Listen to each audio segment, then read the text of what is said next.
Welcome to the Fleet Geeks Podcast. We're here to help develop fleet and transport professionals. Do you want to progress and develop your skills and knowledge? We promise to bring lively conversation and debate around interesting issues and keep you bang up to date with changes in our awesome industry. The Fleet Geeks are a community of professionals, and if you enjoy the podcast, why not join the discussion for free in the Fleet Geek community over on Facebook? It's pre-recorded. Hello, everybody. G'day, mate. G'day. Yes. We are gathered together to talk another Fleet Geeks podcast. First time in a while as well. First time in a little while. I've almost forgotten what we are and who we are, but no, we're back together to do a Fleet Geeks podcast. And this week we've just chosen a subject that's I get a bit of a bee in my bonnet about this, and it's one of the subjects I'm quite surprised that the country, and particularly the industry, is not jumping up and down a little bit more about. And it's a little subject that is probably not a great deal of it means a lot. It doesn't mean a great deal to a lot of people in the industry. Only those who have done the transport manager exam, and it's a subject that crops up and everybody actually fears it, but it's not that difficult really. And it's a subject called cabotage. Great name, isn't it? I think it was. I used to think it was something to do with movement of cabbages throughout to Europe. I was going to say, is it not related to the vegetable? The yeah. Leafy, bumpy lettuce. Yeah, that you eat hot. Unfortunately, I don't really do much in the way of vegetables and greens. But yeah. So cabotage. So cabotage. What is cabotage then? So cabotage is a movement of goods domestically by an operator or a vehicle that's registered in another country. So, typical example of cabotage for a UK haulier would be to do a trip down to Lyon in France, drop a load off, and then while they were there, pick a load up and deliver it to Paris. So that internal movement in France by a UK operator, that's what we would describe as cabotage.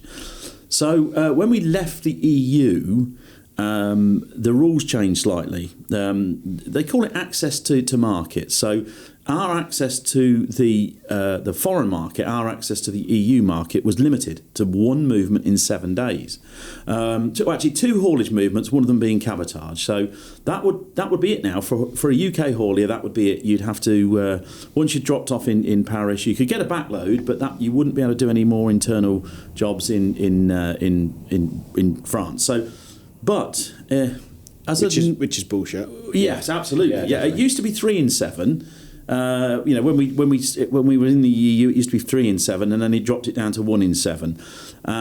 But for a foreign operator in the UK, they can now do unlimited domestic movements within a 2-week period. So, what do you think of that? It's if you was a haulier, you may be disappointed. I was working with a haulier over the last couple of weeks. He was quite disappointed with it. He thinks it keeps rates low. Bound to, isn't it? It's bound to, isn't it? If there's, operator licensing is about fair competition. I know this is not really involved in that, but it's not fair, is it? People on lower wages, etc. Absolutely. Interesting as well, due to the driver shortage, he put the wages up for his drivers. But the rates have been kept low. So by customers seeking out foreign haulers. I don't mean this to be. I'm not sitting here wearing my Union Jack underpants. You'd be glad to know. But this is. He's waving them around at the minute. Yeah. It's not jingoistic, and it's not Johnny Foreigner fashion. But it needs to be fair, and that doesn't seem fair to me. That they can access to our market is unlimited. I'll be honest. So my point of view on this is I've been acutely aware that it happens, and I know that there's we've got a big issue. I don't know where they come from. The trotter vehicles. Where are they coming from? The trotter vehicles, the white ones with the green logo, trotter. Yes, yeah. But they're the ones that are causing loads of issues in local parking places and that kind of thing. And I see a few people complaining about them on Facebook, and cabotage, the thing is it sort of strikes me as something which really only foreign operators tend to talk about, the standard international people who are doing regular European work. So, and because none of my operators that I work really closely with, they're largely all national operators. We've got one that does a bit of international movement, and that's it really, but it's very sort of rare. So it's not really been on my radar, but for anything where, that operators have got such a limited opportunity when we have the expense of going into Europe. When you look at that comparatively with the opportunity here, have you spoken already, Mike, about the opportunity that foreign operators have in the UK? Well, yeah, it's so they don't have to really look very far to brokers to find themselves backloads.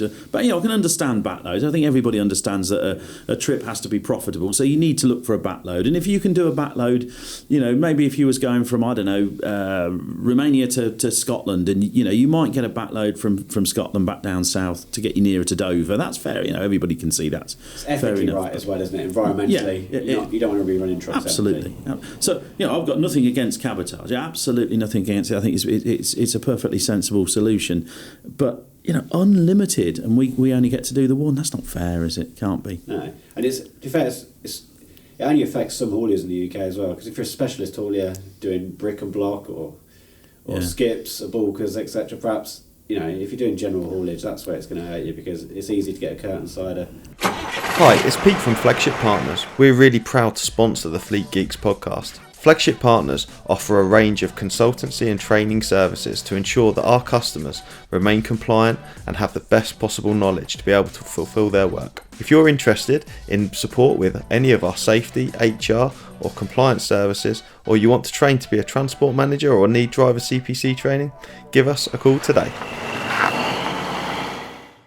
Chuck what you want on and come back. So it doesn't affect everyone, but the people it does affect, I definitely think it's hit hard with it. Which tends to be the most competitive area of the industry. Yeah. Pallets on a curtain sider is the most competitive area of the industry, and now they're being done over again by cheap rates. But but people say, well, what's wrong with that? Surely that means cheaper prices for the consumer. But I think at the end of every cheap rate is somebody being exploited. Yeah, I agree with that.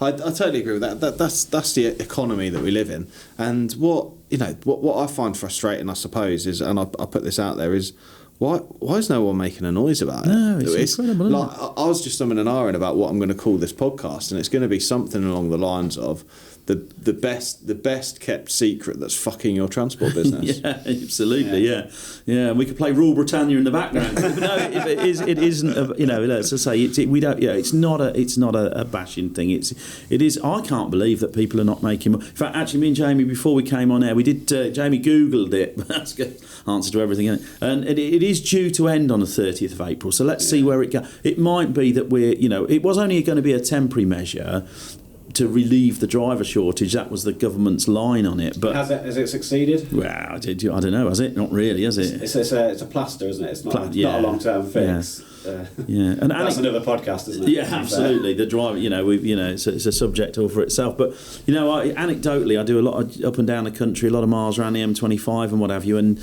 it seems to me at the moment almost every truck is a foreign truck, and I'm not against that. They've got to earn a living, and I feel sorry for the because they are probably being exploited, because their wages will never be anywhere near the wages that the UK truckers are now enjoying, and so long may it live. If anything, it could harm the way that the business get new drivers in. They can't afford to put new trucks on to get more drivers back on the road. So it sort of holds that back, if anything. Self-fulfilling prophecy, isn't it? Yeah. But I just thought, I wanted to make that a subject. We talked about what we're going to talk about, and I thought, I can't believe that we're not jumping up and down more as an industry and putting pressure. So get your pens and papers out, people. Yeah. Write to your MP and ask them what their position of it is. Strongly worded letters required. Absolutely. Jamie, have you mentioned about your operator who saw the rates in different countries for their key people? So he works for a large parcel delivery and supply company, I suppose. The rates in France comparable to the UK. There was a comparable run. It was about £1,000 more over the four days. Yeah, so what they would get to a UK operator. Significant, that, isn't it? Massively significant. Yeah. So why is that? Whilst we're talking about this, why is that? Do we think? I don't know. He didn't know either. He just put his arms in the air. I think it's because it's more competitive here, isn't it? It's a lot more competitive. A lot more competitive. The French have got a rule that if you're going to do internal movement, if you're going to do cabotage movement in France, you have to be prepared to evidence that your drivers are on the French minimum wage or equivalent to the French minimum wage. So I would think if we if we had something like that here, that, what is the national living wage now? It's $9.50. So it's, I doubt whether a lot of those drivers that are coming over here, particularly from the former Eastern European countries, they won't be anywhere near £9.50 now. It'd be difficult to police as well. And it would be very difficult to police, yeah. Tricky, isn't it? Tricky. Yeah, interesting. Excellent. Fantastic. I think that's a wrap, isn't it? Yeah. We'll see what happens after the 30th. See what happens after the 30th, but be prepared to write to your MP. Yeah, get your strongly worded letter out. If they're not too busy partying, of course. Cheese and wine. Right then. Anyway, thank you everyone for listening. Hope you found that useful and found value from that. And we'll catch you on the next one. Cheers. Cheerio.